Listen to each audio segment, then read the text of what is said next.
Good morning friends, Kanha garden में आपका स्वागत है। आज मैं आपसे मधुमालती या रंगून क्रीपर के बारे में अपनी थोड़ी सी जानकारी शेयर करने जा रही हूँ।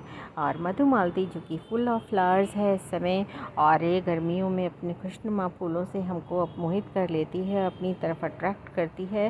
अगर घर के बाहर ये गेट पे लगी हुई है तो एक कैनोपी सी बना लेती है और हमें लगी हुई बहुत सुंदर लगती है। तो अक्सर लोग इसे घरों के बाहर गेट पर लगा देते हैं और ये पूरा कवर कर लेती है। और अगर हम ठीक से इसकी देख रेख करते हैं तो ये करीब 30 फीट तक ऊंची चली जाती है।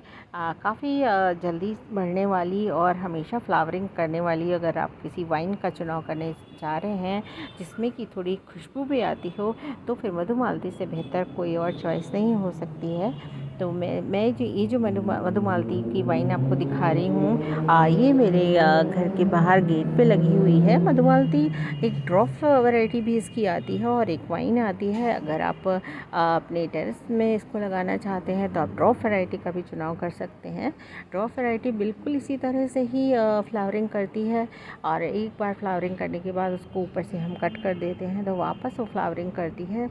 बिल्कुल इसी तरह से ही वो भी सुंदर लगती है और ऐसी ही लीव्स होती हैं, बस वो वाइन की तरह बढ़ती नहीं है। तो अगर आप टेरेस पे इसको लगाना चाहते हैं जो कि वाइन ही होती है, तो वाइन को लगाने के लिए आपको थोड़ा सा किसी सहारे का यूज़ करना होगा या किसी वॉल के साथ आप इसको लगाइए। तो आप अपने टेरेस पे भी इसको लगा सकते हैं और इसके फ्लावरों से अपने को खुश कर सकते हैं, एंजॉय कर सकते हैं इसके फ्लावर्स को। इसमें फ्लावर्स आप देख रहे होंगे पिंक और वाइट कलर के फ्लावर्स होते हैं जो कि बहुत ही खूबसूरत लगते हैं, और गुच्छों में इसके फ्लावर्स आते हैं।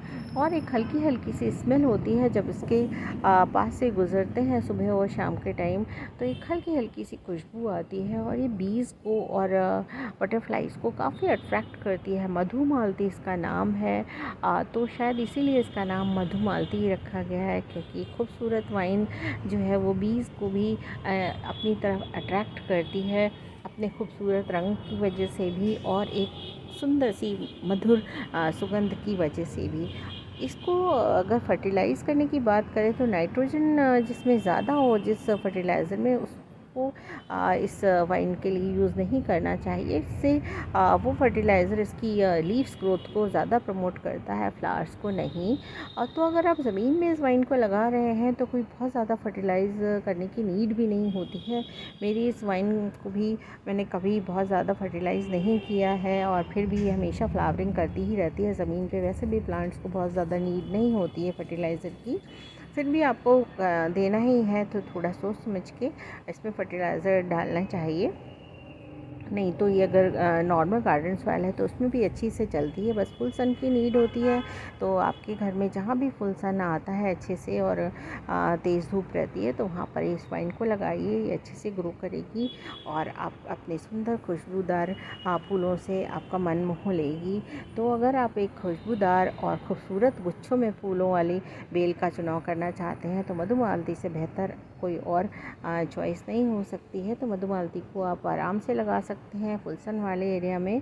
अगर टेरेस पे लगा रहे हैं तो एक वेल ड्रेन्ड सॉइल का चुनाव करिए, वेल ड्रेन्ड सॉइल में इसको लगाइए, क्योंकि हम अगर छत पे लगा रहे हैं तो हमें पानी भी इसमें काफ़ी डालना पड़ेगा, क्योंकि ये वाली वाइन जो है ये गर्मियों में काफ़ी फ्लावरिंग करती है। वैसे तो थ्रू आउट द ईयर ये फ्लावरिंग करती ही रहती है, थोड़ी कम और ज़्यादा, पर सबसे ज़्यादा ये गर्मियों में ही करती है। सर्दियों में कुछ टाइम में ये अपनी लीव्स को शेड कर देती है, अदरवाइज़ ये पूरे साल अपनी खूबसूरत पत्तियों से भी भरी हुई रहती है। और फ्लावरिंग सबसे अच्छी ये समर्स में करती है, तो समर्स में ब्लूम करने वाली वाइन में ये भी एक है। तो आज बस इतना ही friends, thank you for watching.